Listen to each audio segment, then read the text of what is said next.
Fala galera, sejam bem-vindos a mais um vídeo aqui do canal Beginners Fotografia. Eu sou o Bruno e hoje estou de volta com o quadro Perguntas e Respostas, que eu não faço há muito tempo e eu estava com saudade de responder suas perguntinhas, ok? Ok, vamos lá. Pergunta aqui do Cleider Lopes de Oliveira. Existe algum modo de adicionar o bip no modo iServo? E se não existe, tem alguma forma prática de identificar quando o foco fica cravado? Comecei a usar esse modo, mas fica dúvida quando cravo o foco. Pois é, esse modo iServo, ele é um modo de autofoco contínuo. Então, é para você usar esse modo de autofoco quando você vai fotografar pessoas, ou objetos ou animais, o seu assunto em movimento. No caso, uma pessoa vem correndo de frente para você, você senta o dedo no botão da câmera e aí a câmera vai disparando e o foco vai acompanhando, tá? Bom, ele tenta. Você coloca a sua câmera no disparo contínuo também, porque esse modo é para você disparar vários cliques um atrás do outro e a câmera vai fazendo a foto e vai focando conforme o seu assunto vai se movendo. Se você está usando esse modo e fotografando mais pausadamente, mude para o... Deixa eu ver. Você usa Canon, mude para One Shot, que é que vai fazer o bip. Ele vai focar uma vez e vai apitar. Se você está fotografando mais pausadamente. Você só vai usar esse modo iServo contínuo se você vai fotografar assuntos em movimento e a câmera disparando fotos uma atrás da outra, ok? Se você não estiver fazendo esse tipo de foto, você está usando o modo de autofoco errado. E não, você não vai conseguir colocar o bip nesse autofoco. Você só vai ver a luzinha vermelha acendendo através do viewfinder. Gustavo Araújo, é verdade que as mirrorless vão substituir as DSLR? Eu não gostei quando ouvi falar isso. Abraço. Então, Gustavo, pode ser que sim. Eu acho que é uma tendência sim. Até porque a Sony hoje já está dominando o mercado das mirrorless e muitos fotógrafos estão migrando das DSLRs para as mirrorless. Porque hoje em dia não tem o que você falar de mal, pelo menos das câmeras da Sony, na questão de autofoco, qualidade de imagem. O viewfinder dela agora eletrônico também é excelente. Antigamente tinha aquela conversa, as lentes era muito cara, né? Mas hoje tá o preço ali está bem parecido com o da Nikon, com o da Canon. A Sony já tem bastante lentes, né? Tanto a 24-70, 70-200, f2.8 para essas câmeras. Então já a competição já está bem acirrada. E eu acho que é uma tendência sim a fotografia ir para as câmeras mirrorless. O que não quer dizer nada, né? São câmeras do mesmo jeito, mas sem o espelhinho ali para você ver através do viewfinder. É basicamente isso. Sinceramente, eu não vejo qual é a preocupação das pessoas, se as mirrorless vão tomar conta ou não, tá? São câmeras da mesma maneira, galera. São câmeras. Eu acredito que no futuro, não muito longe, a Nikon e a Canon, eles vão lançar câmeras aí top de linha, vamos dizer assim, profissionais, né? Mirrorless. Eu acredito que eles vão entrar nessa competição, sim. Pergunta do Miguel Menegassi. Olá, Bruno. Qual estilo de fotografia você mais aprecia e o que você já teve maior dificuldade para clicar? Grande abraço. Então, Miguel, hoje eu gosto mais de fotografia urbana e eu quero também fazer mais fotografias retratos em áreas mais urbanas também. Eu acho que é essa linha que eu quero seguir. Eu no começo fotografei de tudo, queria fotografar de tudo, né? E isso é bom no começo para você se achar, para você ver para que lado você quer ir. Mas por outro lado, respondendo aqui também agora a segunda parte da pergunta, dificuldade para clicar, é que quando você fotografa de tudo, você acaba não se especializando em nada. Então é sempre bom você fotografar de tudo, achar o que você gosta mais e se especializar nisso, porque assim você vai melhorar no estilo que você gosta mais. Porque se você ficar tentando fotografar de tudo, você acaba não ficando bom em praticamente nada, vamos dizer assim, né? Pelo menos é o que eu acredito. Mas a minha maior dificuldade, até hoje ainda, é em fazer composição. Eu acho que eu peco muito ainda na hora do olhar, né? Ter aquele olhar na hora ali, montar uma composição bacana. Mas eu acho que isso é para todo mundo, né? E eu só vou melhorar praticando mesmo e vocês também. É só praticando para melhorar. Quanto mais você fotografar, melhor você vai ficando. Então eu acho que minha dificuldade hoje ainda é composição, eu acredito. Alexandre Xavier. Bom dia. Sabe me dizer em qual distância focal mais abertura consigo maior nitidez com a lente 18-55 com a Nikon D5300?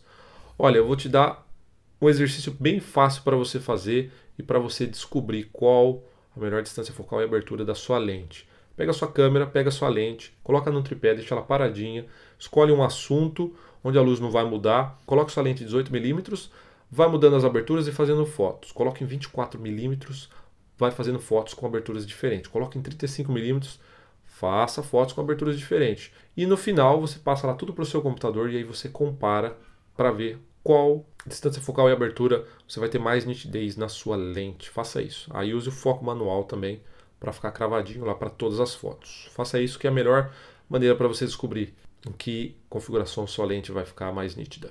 Mariana Santos, qual a melhor lente para fotografar pássaros? A distância focal mais indicada para você fotografar pássaro, né, ou wildlife, né, animais, é de 200mm para cima, 200, 400, 300, porque você pode ficar bem longe deles e conseguir aproximar mais. Mas se você não pode investir numa lente dessa agora, use pelo menos uma 70-300 ou uma 55-250, que é onde você vai conseguir se aproximar mais, né, com o zoom sem chegar perto deles, e assim eles não voam.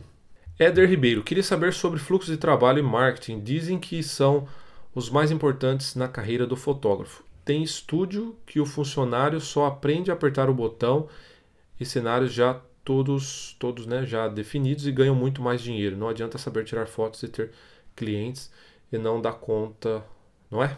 Bom, tudo depende do estilo de fotografia que você vai fazer. Se você vai fazer casamentos, você tem que saber fotografar, você tem que entender de luz, composição, tudo. Já se uma pessoa tem um estúdio, por exemplo, para fotografia estilo, ele pode ter um cenário pronto, né? Só colocar o objeto ali, o assunto ali e apertar o botão, porque ele já tem a configuração exata que ele sabe usar, já sabe a luz que ele vai usar, e aí depois ele talvez só mude a composição, um pouquinho da luz, mas ele já sabe o que faz e assim ele tem um fluxo de trabalho bem rápido. Agora, se você vai fazer casamentos, não tem como você fazer isso, né? Cada cena, cada ambiente é diferente, luz é diferente, você vai usar lentes diferentes, você vai usar configurações diferentes, composições diferentes. E depois na pós-produção também, tá? Vai ser diferente, porque você vai ter estilos de iluminação diferente, de fotos diferentes, o que também já te deixa um pouquinho mais lento para você fazer a pós-produção nas suas fotos. Eu já vi uma vez, alguém postou um estúdio pronto para fotografia de moda, se eu não me engano. O cara vai lá, só aperta um botãozinho e tira a foto, iluminação excelente, né? Só coloca a modelo lá fazendo as poses e só num botãozinho lá já consegue a foto prontinha. Mas isso depende do tipo de fotógrafo, do estilo de foto que esse fotógrafo faz. Se, por exemplo, esse cara fotografa modelos, ele tem um estúdio pronto e ele precisa fazer várias fotos, né? Ele tem clientes, tem contatos, bastante contato, e ele pode, né, fazer várias fotos em pouco tempo e já passar para o cliente. É uma vantagem ele ter esse estúdio já pronto para ele ter um fluxo de trabalho rápido. Lohane Lindsay, qual o melhor modo para fotografar crianças? Sempre perco fotos devido a não acertar o foco, já que elas acabam não posando para a foto. Você tem que usar o modo de autofoco iServo, que é o foco contínuo, como foi a pergunta do Cleider Lopes. Esse é o modo de foco automático contínuo, que é para esse tipo de situação. Crianças correndo, animais correndo em movimento, porque assim a câmera ela vai acompanhando com o foco. Tem câmeras que não vão conseguir acompanhar bem. No caso da minha T2i, da minha T4i, elas não são boas para isso. Tá? Se você conseguir uma ou duas fotos assim, numa sequência de fotos, né, com disparo contínuo, se conseguir 2 fotos nítidas, é muito. Claro que depende muito da situação também, né? Tem câmeras que já conseguem fazer isso com mais facilidade. O Aldo Dias me perguntou se eu já usei lentes da Yongnuo e se eu acho que elas são boas. Olha, eu nunca usei. Algumas pessoas dizem que são boas, outras não. Então, eu queria que quem usa uma lente, quem tem lente Yongnuo, deixe nos comentários aí se é boa ou não, porque eu ainda não testei essa lente. Pergunta do Michael Almeida. Bruno, comecei a fotografar há 2 meses e só fiz aulas online. O que você me diria sobre fotografar um casamento e festa debutante com pouco tempo de prática? Olha, isso aí depende de você, da sua confiança no seu trabalho. Eu, particularmente, mesmo assim tendo uma experiência boa em fotografia, eu ainda não tenho confiança em fazer um casamento, uma festa assim, de aniversário. Eu, particularmente, não tenho confiança em mim. Minha esposa disse que eu deveria fotografar, começar a fazer esse tipo de fotografia. Mas, primeiramente, não é o que eu quero fotografar e ainda não tenho muita confiança nisso. Então, depende da sua confiança. Se você acha que você vai conseguir dar o resultado que o seu cliente está esperando, vai e faça. Se não, é melhor praticar um pouquinho mais para pegar o trabalho. Carla Dias, é verdade que o ISO baixo influencia no gasto das pilhas do flash? Como posso aumentar a durabilidade delas? Não é que o ISO influencia no gasto do flash, é porque assim, dependendo da configuração da sua câmera, tanto da abertura quanto do ISO, é claro, seu flash vai precisar ter um disparo mais potente para iluminar aquela cena. Como ele vai disparar mais forte, né, ele vai gastar a pilha mais rápido. Então você pode facilitar a vida do flash aí, usando uma abertura maior, usando o ISO um pouquinho mais alto, porque assim o flash ele não vai precisar mandar tanta potência. Mas tudo depende da sua cena, tá? Não é porque você vai colocar o flash em cima da sua câmera ou usar o flash que você precisa usar uma abertura grande ou o ISO mais alto. Tudo depende da sua cena. Eu tenho uma playlist aqui no canal que é a Introdução à Fotografia com Flash. Assista lá que tem muita informação sobre como usar o flash, tá? E até tem sobre esse assunto um pouquinho lá. Luan Shiraishi Caetano. Olá, Bruno. Quando eu tenho um ambiente com muitas sombras e muitos realces, mas preciso mostrar bem as sombras e não deixar os realces estourados, o que fazer em relação na hora de tirar a foto? Pois tem vezes que nem a edição salva. HDR seria ideal, porém não dá para fazer todas as fotos em HDR de casamentos. Por exemplo, precisaria mesmo de uma super câmera com super alcance dinâmico. Pois é, Dynamic Range. Bom, infelizmente, se você for fotografar onde você tem um contraste muito alto de luz, né, com sombras, você vai ter essa dificuldade mesmo, tá? Tem câmeras que conseguem ter um Dynamic Range maior do que outras. No caso, a minha D7100 ela tem um Dynamic Range legal, tá? Ela consegue capturar bastante detalhes aí das highlights das sombras. Já minha T4i e minha T2i não tem muito. Se você fazer uma foto com o smartphone, por exemplo, também vai ter uma diferença muito grande dos realces, né, e das sombras. Então, tudo depende da câmera.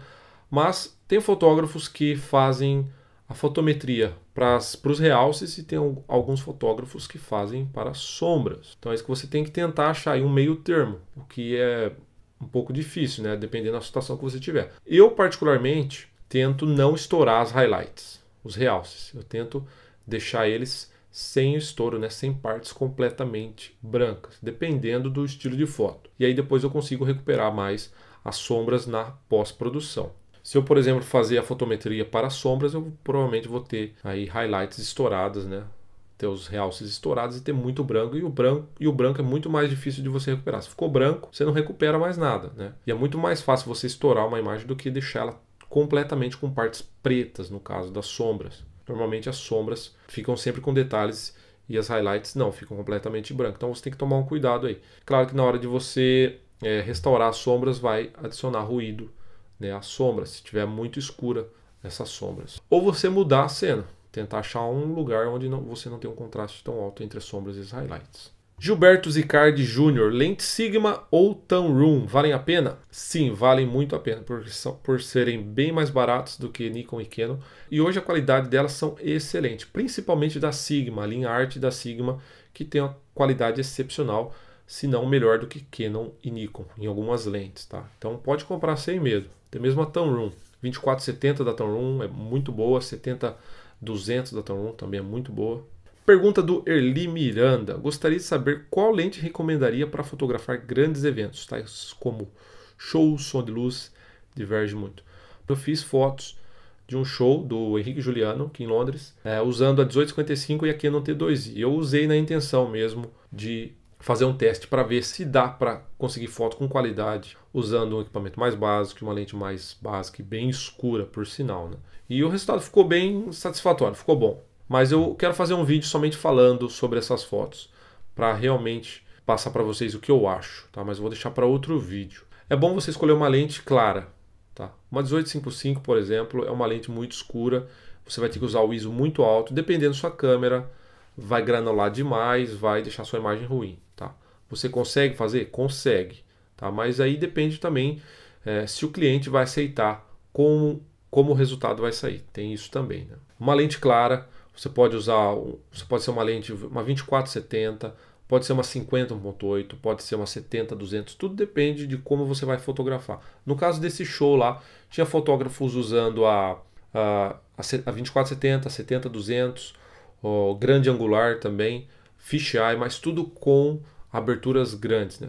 Tudo lente mais, vamos dizer assim, top de linha, onde você tem uma abertura maior para captar mais luz, né? E facilitar aí sua vida conseguir usar uma velocidade mais rápida, né, mais curta, na verdade, para você congelar o movimento e usar um ISO mais baixo. Então, lentes claras é o ideal. Você consegue fazer com lente escura? Consegue, mas vai sofrer com o ISO um pouco mais alto. Talvez o resultado não fique da maneira que você queira e que o seu cliente queira também. Tá? Mas eu vou fazer um vídeo somente falando sobre isso. Bruno Leonardo, como diminuir o ruído sem o flash? Abrindo o máximo o diafragma, baixando bem o ISO e usando uma velocidade do obturador mais longa, mas que também você consiga fotografar e congelar o movimento. E a quarta opção é adicionar mais luz. Tá? Franciong Chagas. Fotos retratos na vertical com flash na sapata. Como fazer para não deixar as sombras tão duras ou eliminar essas sombras? Então, infelizmente, se você usar seu flash com essa cabecinha aqui, tanto se ele tiver na horizontal ou na vertical, que você pode colocar ele para cima também, né, ou para frente, você vai ter uma luz dura, tá? Porque essa luz é pequenininha, então a luz vai ser dura. Se você quer a luz mais suave, ou você tira esse flash da sapata, coloca numa sombrinha, coloca no softbox, que seja um pouquinho maior, que dê para você carregar para os lados aí. Ou você usa uma parede para você refletir a luz na parede, no teto, na parede, tá? Para a luz voltar mais suave. Eu tenho vídeos aqui no canal falando sobre isso, dá uma olhadinha aí. Que tem um vídeo que eu fiz mostrando com flash na sapata, refletindo no teto, refletindo na parede e mudando o tipo de luz. Rodrigo Santos, o número de fotos tiradas em uma câmera realmente conta como vida útil? Sinceramente, isso é algo que eu nunca me preocupei e as pessoas têm muito medo disso. Direto a galera posta querendo saber quantos cliques tem a câmera. É claro que se você vai comprar uma câmera usada é legal você saber, porque as câmeras elas têm uma quantidade de cliques, né, que elas foram testadas até alguma coisa quebrar na câmera, vamos dizer assim. Mas isso é muito relativo. Pode ser que você faça 1 milhão de fotos com sua câmera e ela continue funcionando. Pode ser que você faça 100 fotos com sua câmera e ela quebre, tá? Isso é muito relativo. Eu sinceramente não me preocupo com isso. Eu acho assim, se a pessoa comprou uma câmera é para fotografar, a não ser que você tenha comprado ela mesmo para deixar ali no seu armarinho, né? De enfeite. Juliana Bissigini Yamada. Como criar seu estilo? Fazer ou não fazer faculdade? Seu estilo ele vai aparecer de acordo com o tipo de foto que você faz, tá? Pode ser fotografia, retrato, paisagem. Se você gosta de retrato, faz bastante retrato, esse vai ser seu estilo. Estilo retrato, aí depende também da lente que você vai usar, porque a lente também dá uma característica diferente para sua imagem. A pós-produção também, tá? O estilo de pós-produção que você faz também vai ser adicionado ao seu estilo, né? A sua identidade visual, vamos dizer assim. Isso você vai criar com o tempo. Eu, por exemplo, eu demorei bastante para criar um estilo. Hoje eu já sei que eu gosto de fotografia urbana, quero fazer fotografia retrato urbana, como eu já falei, e hoje eu faço minha pós-produção com um tom mais saturado. É assim que eu vou criar minha identidade visual. As pessoas vão reconhecer meu trabalho pelo estilo que eu faço, né? Pela pós-produção que eu faço. E é assim, tá? Com o tempo você vai achar aí o caminho que você quer fazer. Sobre fazer faculdade, eu não vou dizer para você não fazer, porque quanto mais você estudar, melhor. Você pode ser fotógrafa sem fazer faculdade? Sim, você pode. Até um tempo atrás alguém postou aqui no grupo que comparando ser médico ou arquiteto com fotógrafo, que você não consegue ser sem fazer uma faculdade, né, sem estudar numa escola. E eu discordo, tá? Claro, para ser médico você precisa, para você ser arquiteto também. Para você ser fotógrafo, você precisa saber o básico, que é luz, composição, configuração da sua câmera, cores, né, que está incluída aí na composição também.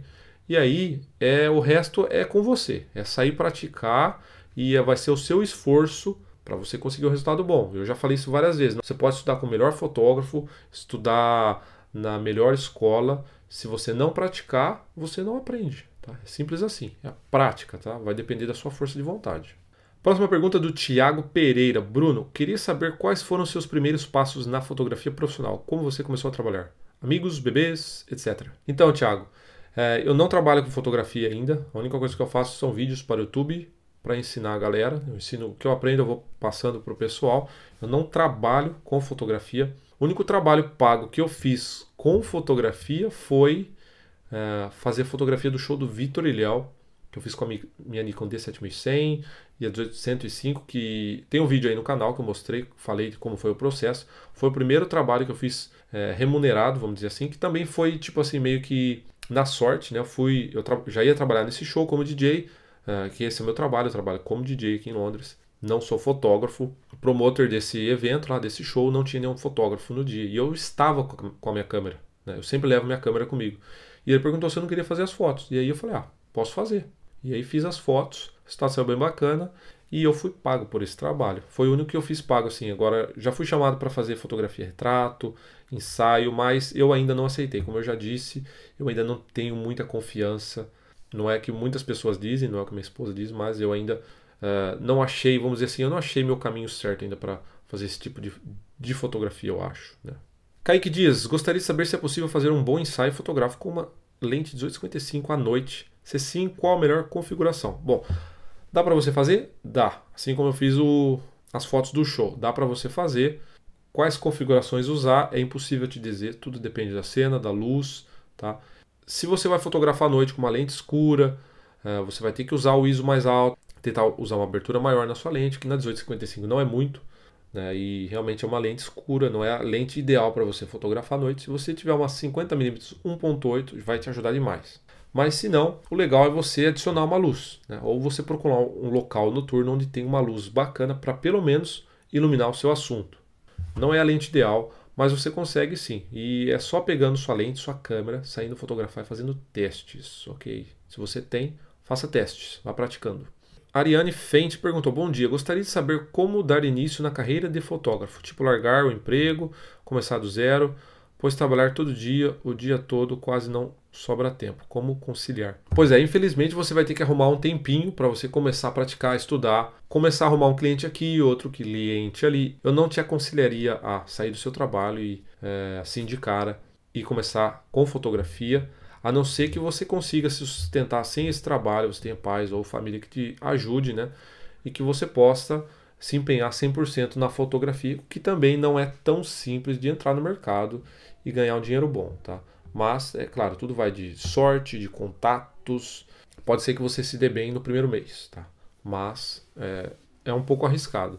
Então, se você não pode sair do seu trabalho, você depende desse trabalho para viver, tente conciliar umas horinhas do dia, fazer umas fotos, pegar um amigo, vamos fazer umas fotos, começa a montar seu portfólio, começa a divulgar até aparecer clientes, tá? E devagarinho, você vai pegando um cliente, vai pegando 2, 3, 4, até que você fala, ok, agora eu consigo somente trabalhar com fotografia. Bom, então é isso, galera, para esse vídeo. Ficou um pouquinho longo, bastante perguntas aí, fazia tempo que eu não fazia. E eu gosto bastante de responder perguntas de vocês. Não deu para responder todo mundo, tá? Eu tentei responder as mais relevantes aí. Mas é isso aí, espero que vocês tenham gostado. Espero que tenha ajudado mais uma vez. Se você gostou do vídeo, por favor, dá um joinha. Se você puder compartilhar, fazer um comentário qualquer aí. Faça um comentário, oi, tudo bem? Pode dar dislike também, se interage aí com o vídeo para ajudar o canal, ok? Muito obrigado e como eu sempre digo, galera, continuem praticando. Valeu e até o próximo vídeo. Bye!